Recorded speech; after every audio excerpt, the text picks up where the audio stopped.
این نمازی که تو میخوانی یقین به الله بکن، مخالف سنت است. بالا کردن دستای دین توریست و پره بالا کرده اینطوری در اینجا خواب این تو چسبانده نیتا را در زبان گفته رایستی این اینجا باز تا کرده دستا را اینطوری به بسیار زور. کسایی که یک کمک شکم بکنه زیر ناف باز نمیره دستش، او را چطور میکنی؟ خود چی میکنی تو؟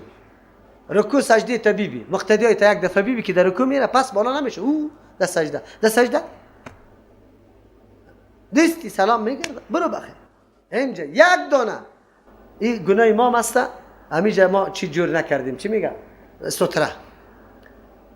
در مسجدهای بازار مردم دکاندار وظیفه‌دار است زود میگریزه، یک ستره را میبینی کمی آدم پس تیر میشه فرض ستره را در پیش نمازخوان بمونه تیر شود. نه سریشانای نمازخوان او باز ماکم میکنه شد قریب که پس بیفته.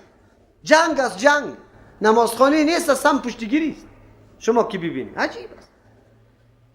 شما را به الله قسم انصاف کنید، حدیث پیامبر را بخوانید تطبیق کنید. شما علما خیر است، همین شما خود خوب محکم حنفی دعوا دارید، اما به حنفیتتان نمازتان برابر کنید که چطور است؟ کردی؟ برابر کردی؟ ما مورد امتحان الله متعال قرار گرفتیم وقتی حکم دلیل و سند بر ما آمد، در قرآن در ترجمه نشستیم او میگیم باز ما قارم دو مردم میگه که قطعا حدیث هم میخونه باز که میبینی اینی تر دستکای خدا گرفته باز با قصد طرف الیدین نام نمیکنه، آمینم با زور نمیگه. ما خود دل ما درد نمیکنه، سنت است، عمل میکنی دلت بری خود میکنی، اگه نمیکنی به ما چی؟ لیکن میشینه قطعا خوب دین یاد میگیره لیکن با سرش عمل نمیکنه. قرآن برات میگه عمل نکردی الله متعال برات میگه مورد امتحان الله متعال قرار گرفته، موضوع برات حق واضح معلوم شده و تو حالی سرش عمل نمیکنی. چرا نمیکنی؟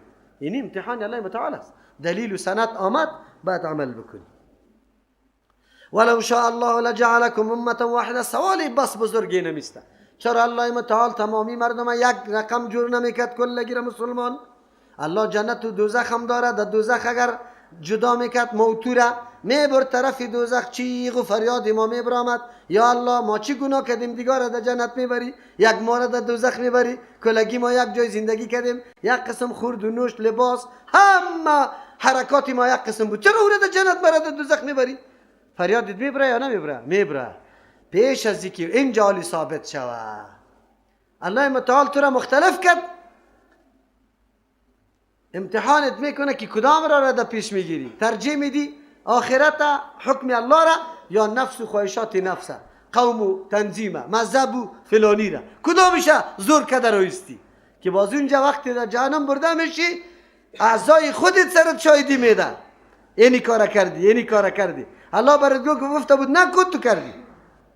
ولکن لیبلوکم، لیکن الله به خاطر شما را مختلف پیدا کرده، لیبلوکم که شما را امتحان بکنه، فی ما آتاکم، در تمام آن چیزایی که برای شما الله داده. در ما آتاکم مراد از چیست؟ شما را امتحان کنه فی ما آتاکم، در آن چیزی که الله براتان داده. الله براتان چی را داده؟ و ما آتاکم الرسول فخذوه و ما نهاکم عنه فانتهوا. تابعداری سنت براتان داده. اینجا عقل جنگی و رأی جنگی و مذهب جنگی و قوم جنگی گپا نمیشه، سنت پیامبر ترجیح داده برو. امروز که مخالفت سنت میشه از دست نمی گپاست، ولا قومیداری ما خراب میشه، ولا بچه کاکایم از پیشم خفه میشه، ولا خودگی قریبم خفه میشه، سنت پیامبر عملی نمیشه. الله میگه امتحانتان میکنه. فاستبقوا الخیرات، پیشی کنید شما در کارهای خیر. خیرات عبارت از چیست؟ در طاعت الله شما از کلگی که در پیش دستی کنه، در اتباع پیغمبر صلی الله علیه وسلم، در تصدیق قرآن کریم. مقصد اصلی نمیست که فرمانداری حکم الله را بکنی. الی الله خاص، بسوی الله مرجعکم، بازگشت شماست جمیعا از تمامیتان، فینبئکم، الله خبر میده شما را بما کنتم، با آن چیزی که فیه در او چیز تختلفون اختلاف داشته. یکی تان میگفتی حنفیت خوب است، دیگه تان گفتی شافعیت خوب است، دیگه تان میگفتی طریق قادریه خوب است، دیگه تان میگفتی چشتیه، دیگه تان نقشبندیه، دیگه تان میگفت پنجپیری خوب است، دیگه تان میگفتی دیوبندی خوب است. کل زیر الله تعالی اختلاف، مسائل اختلافی تان فیصله میکنه، نمیگذاره. شیعیت و سنیتتان مکمل فیصله میشه. آسان فیصله است. کی پیروی از کتاب الله و سنت رسول الله کرده. و ان احکم بینهم، فیصله که پیغمبر علیه السلام. این تکرار نیست. اول امر بود، حالی را چی مقصد گردانیده که مقصد کتاب الله فیصله کردن است.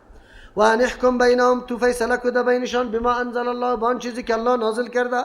ولا تتبع اهواهم، تابعداری نکو از خواهشات از یا قوانین از یا مکمل خواهشات است، چرا که به خواسته مردم جور شده. واحذرهم، خود نگاه کو،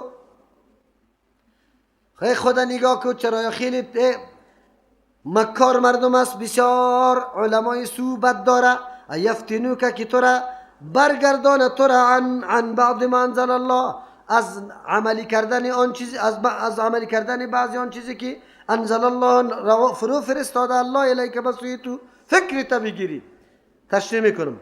فاین تولوا، اگر یا اعراض میکنه، فیصله تو را قبول نمیکنه، فعلم انما یرید الله، یک دقیقه و غمش نباش، بدان که یقینا الله متعال اراده کرده یصیبهم، که برسه برشان به بعض ذنوبهم، به سبب بعض گناهشان عذاب. و ان کثیرا من الناس لفاسقون، یقینا اکثریت مردم ها همیشه فاسق هستند، نافرمان احکام الله متعال است. خیلی کم مردم تابع حکم الله میشه. الله متعال پیغمبر علیه السلام میگه تابعداری خواهشاتشان نکنی، به آن چیزی که الله برات نازل کرده فیصله بکو، عمل بکو، خلاص. در دیگه چیز ضرورت هم باقی نمیمونه. با ما انزل الله، ما انزل الله برای پیغمبر قرآن و حدیث است. خب بعد از میگه فکری تا بگیری که تو را چپا میکنه، اوه بکار است. اتور چلا و دسیسه ها را یاد داره که پرسان نکن. امروز چلو دسیسه خبر داری؟ یهود چه قسم چلو دسیسه کرده برای ازی که احکام الله فیصله نشود. مردم طور ذهنیت داده که جامعه جهانی اگر ما این احکام فیصله کنیم، کمکای خدا بند میکنه، کلگی ما از گشنگی چی میکنیم؟ میمونیم. کم دسیسه ها را یاد نداره. ما را مفتخور را آموخته میکنه، مفتخور. مؤسسه آمد معاشای دلاری شد، حالی 2014 تا حالی را نامده، مردم آنقدر واویلایش و فریادش شروع شده که پرزانده. تو میگی امیالی سرشان یک گشنگی در بام میشان رسیده. رزاق الله متعال است. مردم حالی چرا شما اعتماد سری الله نداری؟ امی قدر سالهای پیش امی جامعه جهانی کفری بود که شما رزق میخوردی. افغانستانی غریب بیچارگه حق بود، لیکن همه چیزش فراوان.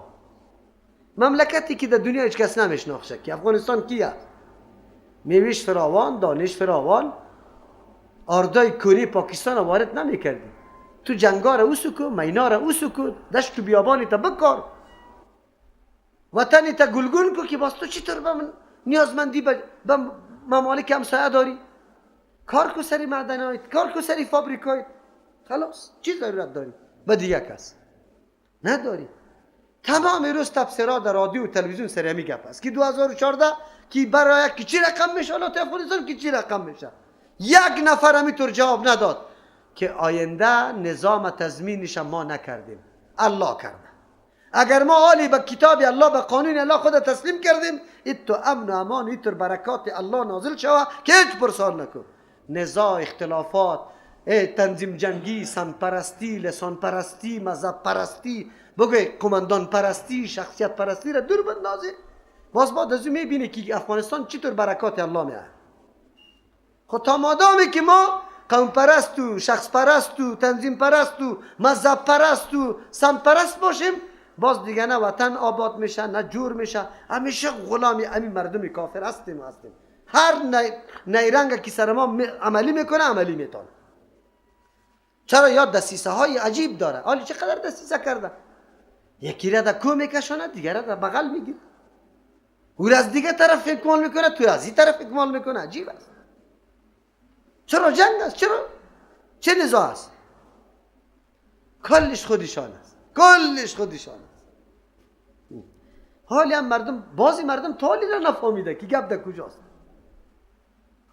قرآن کریم وقت 1400 سال پیش مکاری و دسیسه های یهود به پیغمبر میگه الله متعال. چی برش میگه؟ واحذر هم یفتنوک، بترسی از یا، خودداری کنی از یا، ایفتنوک که بگردانه تو را عن بعد ما انزل الله، از نه عملی کردن بعضی آن چیزی که الله نازل کرده الیک بسوی تو. دسیسه ها جور میکنه که تو بعضی احکام اسلام عملی نکنی، تلاششان نمیسته. پیغمبر معصوم بود، گاهی هم تابع نظام از جان نبود و نمیشود، الله حفاظتش میکرد. در تو را میگم دیوال تو بشنو، ما قطعی مردم سر کار از یاد پیدا میکنیم، خیشی و کسی و بگه رسپان دوستی را قطعشان تنابه اعلا کرده. ولی چقدر گپای ما در کدام سرحد رسیده. رازداری بزرگی دولتی ما یهود و نصاراست، کلی رازی دولتی ما قطع از واست. قرآن چی برای ما میگه؟ پشتی سر میایینه. باز میگی ما چرا کامیاب نمیشیم؟ ها؟ رشته وقت یا اختیارات خانه تا در دستش میدی، حتی که تو را از زنی تام جدا میتونه، تو را از زنی جدا میتونه. ولی جدا میکنه نمیکنه؟ بگه از زن. ها؟ خانه همین برای چیست؟ برای چیست بگه؟ یا که در اصطلاحش خانه هم نمانده برای چی است؟ بگه جدا کردن زن و شوهر. یک کمکی که چپیلاق زد چه آزاد گریخته و جمعیه. جدا کردن چی رو میگه؟ عملا این گپا وجود داره، هنوز هم نمیفهمیم. قرآن کریم مکمل گپا رو برای ما میگه. چی برای ما میگه؟ فاین تولوا، یا اعراض میکنه نمیپذیره حکم و فیصله تو را، تلاش میکنه که بعضی احکام قرآن هم نعوذ بالله نادیده گرفته شود. چی بکو؟ فعلم تو بدانن نما یرید الله، یا مخالفت اعلان میکنه، بندیزای اقتصادی را سرت میلگانه که ایش تو اگر این مسئله را موضوع را عملی نمیکنی ما دیگه مکمل راهای تجارتی تا بانکای تا بند میکنیم. بند کشه. الله میگه فعلم انما یرید الله، بدان که الله اراده کرده یصیبهم که برسانه بر از یا به بعضی ذنوبهم و بعضی گناهشان عذاب. اما طور شد بنو نذیر و بنو قریظه. و این کثیر من الناس لفاسقون، یقینا زیادتر مردم ها فاسق است. گپی زیادتر مردم ها را نگیری.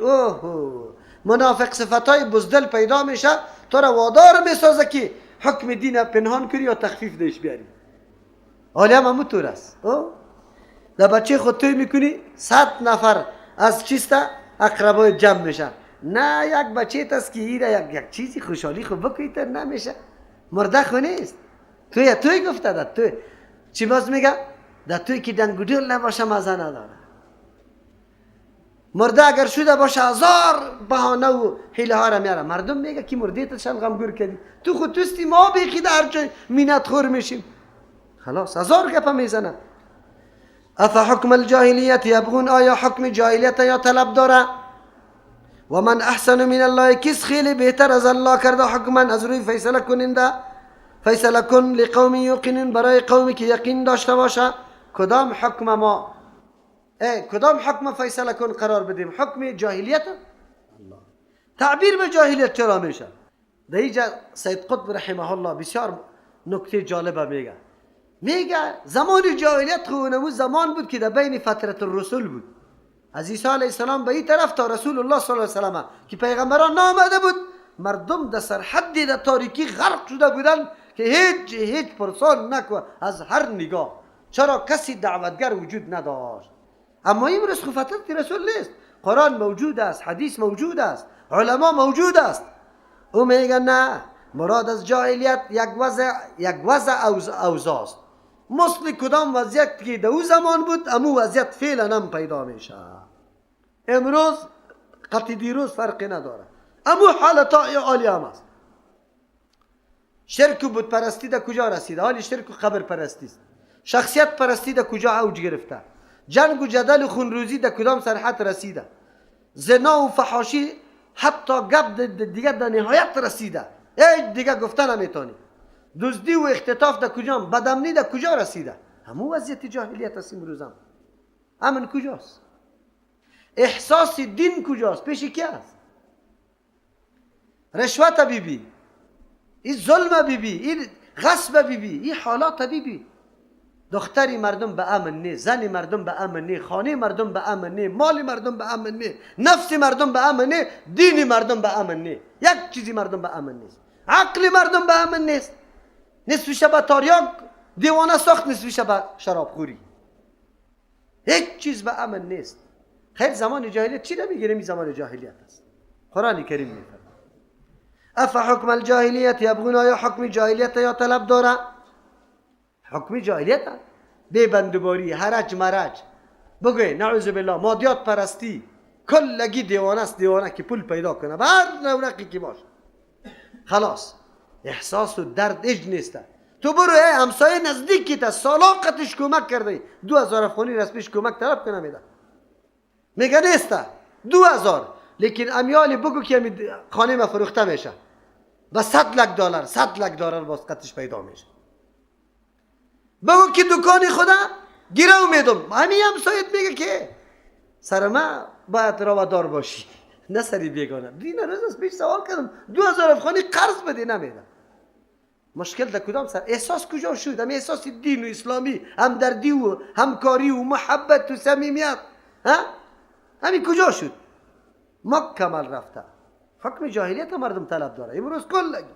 اف حکم الجاهلیت یبغون، کل مردم خوشداری از این دموکراسی پیاده شود، انتخابات عمومی شود، کلگی از خرد تا کلانه.